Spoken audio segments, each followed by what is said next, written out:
Maligayang pagbisita at pagbabalik po sa ating munting channel. Narito na po, ang karugtong ng ating istorya. Ika-442 na kabanata, ang pagliligtas kay Heidi. Ang mga taong nanonood ay napahinto, at napahinga ng malalim. Naghihintay na sumabog ang bomba sa bubong. Ngunit makalipas ang ilang sandali, tumalon si Alex sa bubong at wala pa ring sumabog. Marami nang alam si Celia tungkol sa mga uri ng bomba. Ang mga ito ay inilulunsad ng may napakalakas na bilis at puwersa, na imposibleng mapigilan ng kamay ng tao. Anuman ang ginamit ni Alex para pigilan ito, dapat ay mas malakas iyon, kaysa sa puwersang nagtutulak dito. Kung hindi, imposibleng napigilan niya ito.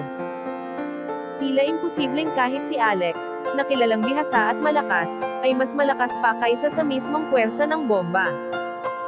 Ngunit gayunpaman, buo pa rin ang lumang gusali ng pabrika. Nakita ng mga nanonood, na si Alex ay tumalon mula sa bubong, na may pasan pa rin sa kanyang likuran. Lahat ay namangha. Walang nakakita kung paano nakapasok si Alex sa loob ng pabrika, lalo na kung paano niya napigilan ang bomba na ipinadala nila. Hindi nila maunawaan ang kanilang nasaksihan. Bagaman hindi nila gaanong makita kung ano ang dala ni Alex sa kanyang likuran. Lahat ay nakahula na si Heidi iyon. Nailigtas siya ni Alex. Mukhang maayos na ang lahat. Ligtas sina Heidi at Alex. Si Celia ang unang kumilos. Sumigaw siya sa radyo, "Ano pang hinihintay ninyo? Puntahan niyo siya." Nagulat ang mga special forces sa lakas ng boses ni Celia, at agad silang kumilos. Lahat ay nakahinga ng maluwag. Pagkatapos, iwinagayway ng komandante ang bandila, at mabilis umakyat sa bubong, ang mga eksperto sa bomba. Matapos maingat na i-deactivate ang bomba, kumaway siya pababa bilang palatandaan na ligtas. Matapos makumpirmang ligtas na, agad na sumugod ang maraming special forces sa loob ng lumang pabrika, upang dakpin ang mga kidnapper. Ngunit wala pang isang minuto, bumalik silang muli. Ibinalita nila na ang mga kalaban ay ganap ng natalo. Ang nakakagulat na balitang iyon ay narinig sa radyo. Lahat ay nabigla at napamulagat. Paano namatay lahat ng mga kalaban ng ganoon kadali? Bulong ni Gavin. 2 minuto lamang, sabi ni Ethan habang itinaas ang 2 daliri niya kay Gavin. Imposible, wika ni Ash. Paano niya nagawa iyon ng mabilis, kung saan ako nabigo? Hindi siya makapaniwala. Ngunit nang makita niya ang mga special forces, na nagbubuhat ng mga bangkay ng mga kidnapper, tumahimik siya. Wala na siyang masabi. Nagawa ni Alex iyon. Nailigtas niya si Heidi nang hindi pinasabog ang gusali, at hindi nagdulot ng karagdagang mga nasawi. Binaliktad niya ang sitwasyon laban sa mga kawatan, at sila pa ang nauwi sa pagkamatay. Hindi dahil nagduda si Ash sa lakas ng isang mahusay na master ng martial arts. Ngunit hindi niya matanggap, na ang batang lalaking ito, ay maaaring mas makapangyarihan pa kaysa sa sinumang master na nakilala niya. Wala namang bakas ng tuwa sa mukha ni Gavin. Sa halip, nagmumuni-muni siya sa mapanganib na kalagayang kinatatayuan niya ngayon. Nagtagumpay si Alex at ginawa niya ito ng perpekto. Naalala ni Gavin ang lahat ng mga salitang pag-aalsa, at pagbatikos na sinabi niya kay Alex, at alam niyang narinig iyon ng lahat. Alam din niyang may ilang kasamahan niyang namatay dahil sa kanyang mga desisyon. Ano ang mangyayari sa kanya ngayon?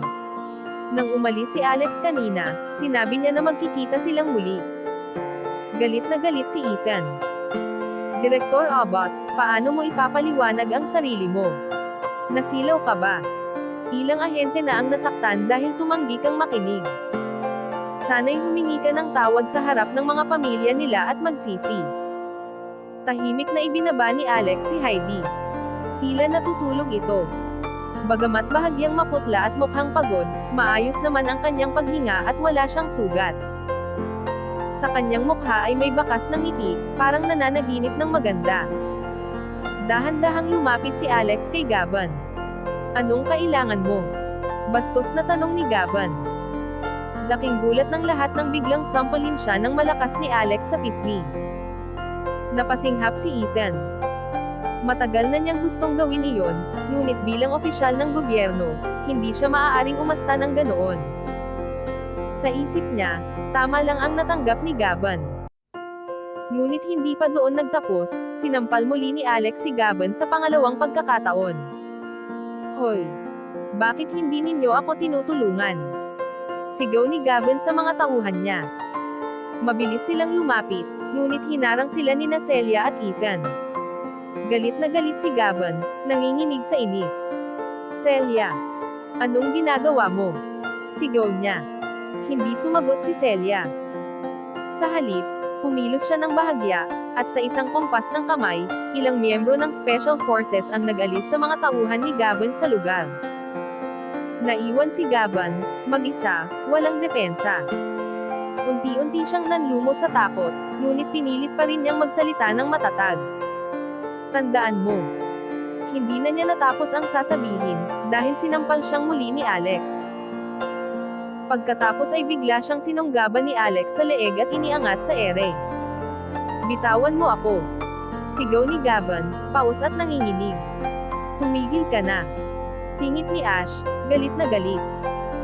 Matagal na silang magkasama ni Direktor Abbott sa trabaho, kaya hindi niya matanggap na makitang hinahamak ito ng ganoon. Ngunit hindi siya pinansin ni Alex. Sa halip, itinaas niya muli ang kamay at muling sinampal si Gavin. Boy! Sabi kong tama na. Sigaw ni Ash, halos pabulyaw. Hindi na niya napigilan ang sarili. Bumabalik na ang lakas niya at sanay siya na sinusunod ng mga tao ang utos niya. Kung hindi titigil si Alex, handa na siyang makipaglaban. Ngunit muli siyang binaliwala ni Alex, at sa isang malakas na suntok sa dibdib, tumilapon si Gavin at bumagsak sa sahig. Galit na galit din si Celia, ngunit magaling siyang magpigil ng damdamin. Lumapit siya kay Gavin at malamig na sinabi, kung pinilit mo lang sanang makialam noong simula pa lang, iba sana ang kinalabasan ngayon. Direktor Abbott, kung hindi mo lang pinigilan si Ginoong Ambrose noon, buhay pa sana ang mga ahenteng iyon. Ang masasabi ko lang, ang mga ginawa mo ay puro kahangalan at kahambugan. Paano ko naman malalaman na mangyayari iyon? Bastos na tugon ni Gavin. Napabuntong hininga si Celia. Alam niyang ayaw pa ring akuan ni Gavin ang anumang pananagutan sa nangyari. Ang totoo, kaya pinagsasabihan ni Celia si Gavin ay hindi lamang dahil sa galit, kundi para protektahan ito kay Alex. Matapos ang ilang araw na magkasama sila ni Alex, nakilala na niya ang ugali ng lalaki. Alam niyang gusto nitong parusahan si Gavin, at kung siya mismo ang unang manita rito, baka sakaling magdalawang isip si Alex na gawin pa ito. Habang pinapanood pa rin sila ng lahat, biglang tumakbo si Alex sa labas ng gusali, tinakbo ang pader, at tumalon mula sa bintana ng ika-11 palapag, nang para bang napakadali lang nito. Muling napabuntong hininga si Celia. Sino nga ba talaga si Alex Ambrose? Alam niya, kung nalaman lang sana ni Ash kung sino talaga si Alex, hinding-hindi niya ito babastusin. Si Alex ay isang pambihirang maestro sa sining ng pakikipaglaban, at alam ng lahat na delikado ang manginsulto ng taong gaya niya.